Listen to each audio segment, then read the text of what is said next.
वक्फ तरमीमी bill को वापस लेना होगा। करीमनगर अनवर हसीन स्टाफ रिपोर्टर। ऑल इंडिया उलमा काउंसिल के सदर जनाब मुफ्ती नदीम उद्दीन सिद्दीकी ने मीडिया से बात करते हुए कहा, इन्होंने वक्फ तरमीमी बिल को वापस लेने के लिए मरकजी हुकूमत से मुतालबा किया। हुकूमत वक्फ बिल से मुसलमानों की जायदाद को हड़पना चाहती है और अपने दोस्तों अंबानी, अडानी को हवाले करने की कोशिश कर रही है। इन्होंने कहा कि हुकूमत असल मुसलमानों के असासों में मुदाखलत नहीं कर सकती है क्योंकि ये वक्फ जायदाद किसी भी हुकूमत की नहीं है बल्कि ये मुसलमानों ने अपनी जायदाद वक्फ की है। इन्होंने कहा कि हम किसी भी सूरत हाल में बिल को मंजूर नहीं होने देंगे। हम पूरे हिंदुस्तान के मुसलमानों से अपील करते हैं कि अपना सख्त एहतजाज दर्ज कराएं। मुफ्ती नदीम ने कहा कि तेलंगाना में Bharatiya Janata party 8 member of parliament घरों का घेराव करेगी। बिस्मिल्लाहिर्रहमानिर्रहीम, अल्हम्दुलिल्लाहि रब्बिल आलमीन। देश की जनता को आदाब भी और सलाम भी है। मोदी सरकार ने वक्फ नाम से जो बिल था उसका नाम उन्होंने उम्मीद रखा वक्फ अमेंडमेंट बिल, जिसका नाम उन्होंने उम्मीद रखा बिल पास कर दिए और वो लॉ नोटिफाइड भी हो गया। देश का मुसलमान बहुत ही ज़्यादा नाराज़ है और नाराज़गी की वजह भी है कि बीजेपी सरकार ने स्टेक होल्डर से बात किए बगैर ये बिल को पास कर दिया। ये बिल पास करके बीजेपी वक्फ की ज़मीनों पर कब्जा करना चाहती है।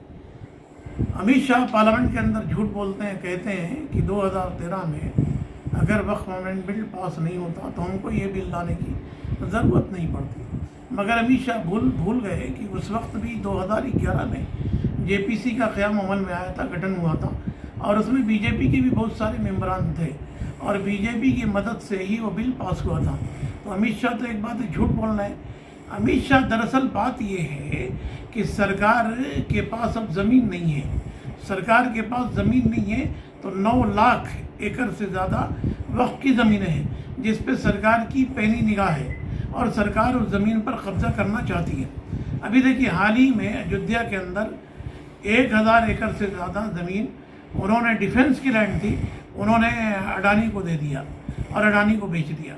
अब सरकार के पास कोई ज़मीन नहीं है। सरकार वो बिल ये पास करके सरकार वक्फ की ज़मीनों को अडानी और अंबानी जैसे लोगों को देना चाहती है।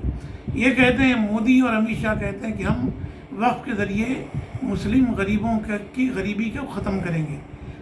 आप मुसलमानों की गरीबी के ख़त्म करने की बात करते हैं। मौलाना आज़ाद के नाम से जो स्कॉलरशिप था बीजेपी ने उसको ख़त्म कर दिया। पढ़ो परदेश के नाम से जो स्कीम चल रहा था बीजेपी ने माइनॉरिटीज़ के लिए जो स्कीम चल रहा था उसको ख़त्म कर दिया। आपने हज सब्सिडी ख़त्म कर दिया और आपने कहा कि हज सब्सिडी के ज़रिए जो बचेगा पैसा वो हम मुस्लिम बच्चियों पर खर्च करेंगे। आपने वो भी एक पैसा भी खर्च नहीं किया। तो ये बिल ला कर के बीजेपी सीधा मुसलमानों की ज़मीन को हड़प रही है और बीजेपी एक झूठ बोल रही है। क्या झूठ बोल रही है? कि इस बिल से मुसलमानों को की ज़मीन को वक्फ का कोई ख़तरा नहीं। वक्फ बाई यूज़र मतलब क्या है कि जो ज़मीनें वक्फ को दे दी गई थी 2 साल 100 साल पहले, 300 साल पहले, जो मुसलमानों का कब्ज़ा है 400 साल पहले, आज बीजेपी कह रहे कि आप प्रूफ दीजिए, कागज़ बताइए, रजिस्टर जो ज़मीनें रजिस्टर्ड हैं वही वक्फ की मानी जाएगी। तो भाई 400 साल पहले, 500 साल पहले उन ज़मीनों के पेपर कहाँ हैं? वक्फबाई यूज़र आप मुसलमानों का छीन रहे, वक्फबाई यूज़र आप हिंदुओं का रख रहे। हिंदुओं के पास भी 1000 साल टेम्पल के लिए कोई पेपर नहीं है, कागज़ नहीं है, वहाँ तो आपकी दादागिरी नहीं चल रही। और दूसरी चीज़ क्या है कि वक्फ में आप नॉन मुस्लिम को लेकर के आ रहे। आप कह रहे हैं कि नॉन मुस्लिम आएंगे और मैनेजमेंट के अंदर आएंगे, तो फिर तिरुपति मैनेजमेंट में कोई मुसलमान क्यों नहीं है? यहाँ तक कि कोई कलेक्टर भी तिरुपति मंदिर अगर मुसलमान है तो वहाँ नहीं जा सकता है। अगर जाएगा तो उसको अपना धर्म बताना पड़ेगा। अब फिर चंद्रबाबू नायडू ने क्या कहा? उन्होंने कहा कि वहाँ पर जितने भी मुस्लिम मुलाजिमीन हैं तिरुपति बालाजी मंदिर में, उनको सबको निकाल करके दूसरी जगह शिफ्ट किया जाएगा। ऐसे भी हिंदुओं के लिए, अगर वो हिंदुओं के लिए तो फिर ये वक्त मुसलमानों के लिए क्यों नहीं है? एक बात। दूसरी चीज़ क्या है, बीजेपी झूठ बोल रही है बीजेपी कह रही कि हम गरीबों को हम गरीबी ख़त्म करेंगे। अरे भाई, जो छत पर बीजेपी नमाज नहीं पढ़ने दे रही है मुसलमानों को, घर में नमाज नहीं पढ़ने दे रही, वो कहाँ से वक्फ की ज़मीन गरीब मुसलमानों के लिए खर्च करेगी।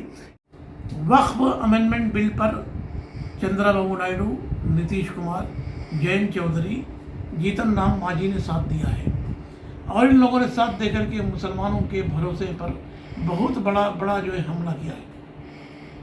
यही चंद्रबाबू नायडू है 2019 के में 6 अप्रैल के दिन प्रधानमंत्री को बहुत ही गलत जुमला इस्तेमाल किया है, जिसको मैं बोलना नहीं चाहता हूँ।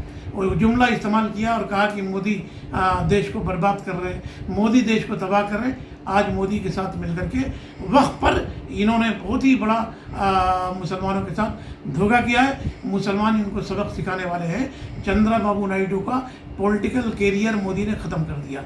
इसलिए ख़त्म कर दिया कि एक तो क्या है, कम्मा का वोट बैंक था, कापू का वोट बैंक जो है बीजेपी की तरफ शिफ्ट हो जाएगा और बीजेपी की तरफ चला जाएगा और मुसलमान जगन की तरफ चले जाएंगे, रेड्डी जगन की तरफ चले जाएंगे। इसलिए चंद्रबाबू नायडू का तो पॉलिटिकल कैरियर ख़त्म हो चुका। यही नीतीश कुमार है जिनके डीएनए पर शक है, प्रधानमंत्री मोदी ने बोला था और इन्होंने भी नीतीश कुमार ने भी जम करके प्रधानमंत्री के साथ अपशब्द यानी गलत जुमले इस्तेमाल किया था।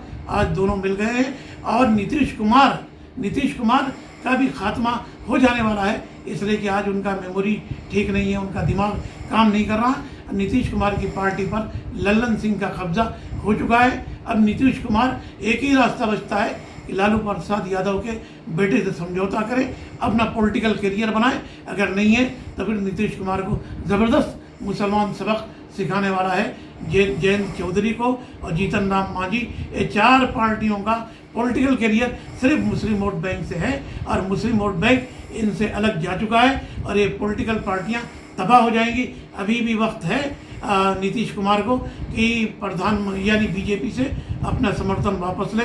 अगर चंद्रबाबू नायडू समर्थन वापस नहीं लेते हैं बीजेपी सरकार से तो नीतीश कुमार के घर के सामने और नायडू के घर के सामने मुसलमान धरना देंगे और मुसलमान इनका भी बाइकआउट करेंगे। और एक बात और भी है, मुसलमानों की भी सोचने की ज़रूरत है कि जिन मुसलमानों ने वक्फ लैंड पर कब्जा किया है, मुसलमान उनके खिलाफ भी आवाज़ उठाएं।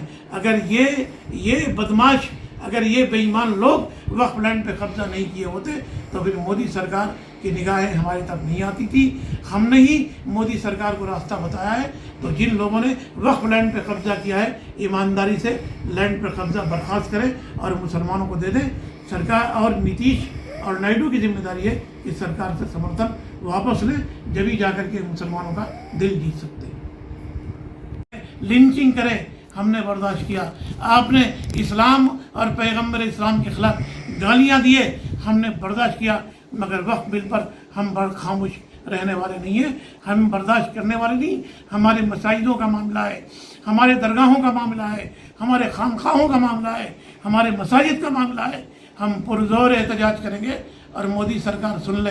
हम इसी गली के खाक के यही खाक अपनी मिलाएंगे, हम इसी गली की खाक से यही खाक अपनी मिलाएंगे। न बुलाए तुम्हारे आए हैं, न भगाए तुम्हारे जाएंगे। ये हमारा वतन है और हमने अंग्रेज़ों के खिलाफ जद्दोजहद किया। अरे उस वक्त गोरों से नहीं डरे तो आज तुम जैसे चोरों से क्या डरेंगे। हमने कुर्बानियाँ दी हैं, हमारे पुरखों ने कुर्बानियाँ दी। हमारा खून देश के हर गली में बहा। अंग्रेज़ों से हमने लड़ाई लड़ी है, लड़ करके इस देश को आज़ाद कराया है। जब अंग्रेज़ों से नहीं डरे तो तुमसे क्या डरेंगे। अंग्रेज़ों से लड़ करके हमने आज़ादी पाई है, तो आज तुम जैसे चोरों से भी लड़ेंगे और लड़ करके यकीनन तौर पे अपने वक्त की ज़मीन बचाएंगे। बस हम मोदी सरकार से ये कहना चाहते हैं कि तानाशाही ख़त्म करो और वक्फ बिल वापस लो। अगर वक्फ बिल तुम वापस नहीं लेते हो तो पुरजोर एहतजाज के लिए तुम तैयार रहो। आज एक बड़ी अफसोसनाक खबर है कि मुर्शिदाबाद में 2 मुसलमान पुलिस की गोलियों के निशाना बने और उन्होंने शहादत दे दी। वक्फ ज़मीन बचाने के लिए उनका खून, उनकी शहादत रायगा नहीं जाएगी। हर मुसलमान कुर्बानी देने के लिए तैयार है। अब ये सरकार की जिम्मेदारी है कि सरकार वक्फ बिल वापस लेती है या नहीं लेती है। अगर नहीं लेती है तो फिर आंदोलन होगा, एजिटेशन होगा। सरकार उसकी तैयार रहे और ज़रूरत पड़ेगी तो मुसलमान जेल भरो आंदोलन करने के लिए भी तैयार होगा। हर जेल को भरेगा, हर सड़कों पर मुसलमान खड़ा हो जाएगा और खड़े होकर के पुरअमन तरीके से एहतजाज करेगा। सरकार को ये बात समझ लेने की ज़रूरत है कि 25-30 करोड़ मुसलमानों को आप डरा नहीं सकते, आप दबा नहीं सकते। हम यहीं के नागरिक हैं और बाबा भीमराव अंबेडकर का संविधान पर हमें यकीन है, हमें भरोसा है और हम उसी संविधान के तहत पुरअमन तरीके से एहतजाज करेंगे। जय संविधान, जय तेलंगाना, जय भारत, जय हिंद। बताने की ज़रूरत है कि 5000 एकड़ मुंबई में जो ज़मीन महंगी थी न्यू मुंबई में, अडानी को उन्होंने दे दिया। और भी 5000 एकड़ किस तरह से दिया? 45 लाख पर एकड़ ज़मीन उन्होंने दिया है, जबकि 100 करोड़ पर एकड़ वहाँ ज़मीन है, 40-50 करोड़ पर एकड़ ज़मीन है, वो उन्होंने दे दिया सरकार की ज़मीन में। तो जो सरकार अपनी ज़मीन की हिफाजत नहीं कर पाती, आज भी देखिए रोड पर चले जाइए, बड़े बड़े मंदिर बने हुए हैं, आज भी चले जाइए अनएथराइज्ड कॉलोनियाँ हैं। सरकार अपनी ज़मीन पर कब्ज़ा बर्खास्त नहीं करा सकती और वो कह रहे कि वक्त पर अपना कब्ज़ा बर्खास्त कराएंगे। ये बिल्कुल गलत बात है। और ये इसके अंदर 4 चीज़ें हैं। सबसे बड़ी चीज़ क्या है, समझने की ज़रूरत है कि वक्फ अमेंडमेंट क्या है, वक्फ बिल क्या है। ये सुप्रीम कोर्ट ने कहा है कि वन से वक्फ ऑलवेज वक्फ, जो एक मरतबा वक्फ कर दी जाए वो ज़मीन हमेशा रहेगी।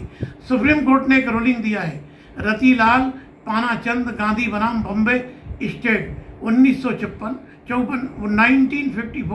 दूसरा सैयद अली बनाम आंध्र प्रदेश वक्फ बोर्ड 1998, तीसरा नागराज बनाम आंध्र प्रदेश सैयद अली। इन तमाम फैसलों में सुप्रीम कोर्ट ने कहा है कि जो ज़मीन वक्फ की है उसको कोई किसी को कब्ज़ा लेने का कोई अख्तियार नहीं है। अब मामला सुप्रीम कोर्ट में मुसलमानों की जिम्मेदारी है कि पुरजोर एहतजाज करें। देखिए 372 2014 से लेकर 2024 तक भाजपा सरकार ने 372 बिल पास किए। 372 बिल पास करने के बाद एक ही बिल उन्होंने वापस लिया, वो है किसानों का। किसानों ने शहादत दी, किसान मारे गए, गोलियों का उन्होंने सामना किया और पुरजोर एहतजाज किया, जब जाकर के बिल सरकार वापस ली। मुसलमानों की जिम्मेदारी है और फिर उनके साथ अपोजिशन पार्टियों की भी जिम्मेदारी है। राहुल गांधी, मुलायम सिंह और ममता बनर्जी, स्टालिन, इस सब के सामने अखिलेश यादव फ्रंट फुट पर आकर के मुसलमानों का साथ दे। जब तक मुसलमान पुरजोर एहतजाज नहीं करेगा, ये वक्त पर सरकार झुकने वाली नहीं है। ये सरकार बातों की नहीं है, लातों की सरकार है। याद रखिए, झुकाने वाला चाहिए, ये सरकार झुकती है। किसानों ने झुकाया, सरकार झुक गई। 30 करोड़ मुसलमान हैं, 30 करोड़ मुसलमान अगर 15 करोड़ भी सड़कों पे आ जाते हैं तो ज़रूर बिल वापस होगा। याद रखिए, इंदिरा गांधी का जो इमरजेंसी था, कैसे जयप्रकाश नारायण का आंदोलन हुआ, सड़कों पर लोग आए और बीजेपी को, कांग्रेस को मजबूर होकर के इंदिरा गांधी ने इमरजेंसी को ख़त्म किया। तो देश में जब भी बड़े बड़े आंदोलन हुए, किसान का सबसे बड़ा आंदोलन महेंद्र सिंह टिकैत ने, जब राजीव सरकार थी तो दिल्ली को पूरा घेर लिया था, मजबूर होकर के राजीव गांधी को फैसला लेना पड़ा। बीजेपी ने संसद का घेराव किया था, संसद का घेराव करके बीजेपी ने जब घेराव किया था तो उस वक्त की कांग्रेस की सरकार झुक गई। तो ये सरकारें हमेशा एजिटेशन से झुकती हैं और इस सरकारों को झुकाने का तरीका है कि आप झुकाइए। एक बात याद रखिए, 9 लाख एकड़ ज़मीन है, 9 लाख एकड़ ज़मीन में बहुत सारी ज़मीन का पर कब्ज़ा सरकारों का है। लाल कृष्ण आडवाणी ने पार्लियामेंट के अंदर खुद उन्होंने कहा, अगर मुसलमानों की ज़मीन मुसलमानों को वापस दे दी जाए तो इनकी गरीबी ख़त्म हो जाएगी। शहनवाज हुसैन 2012 के अंदर पार्लियामेंट में अपोजिशन लीडर की हैसियत से उन्होंने स्पीच दे करके कहा, क्या कहा कि मुसलमानों की ज़मीन पर सबसे ज़्यादा कब्जा सरकारों ने किया है। सरकारें अगर छोड़ दें तो मुसलमान मालामाल हो जाएंगे, तो सरकारों से कौन छोड़ेगा? क्या मोदी जी छुड़ाएंगे?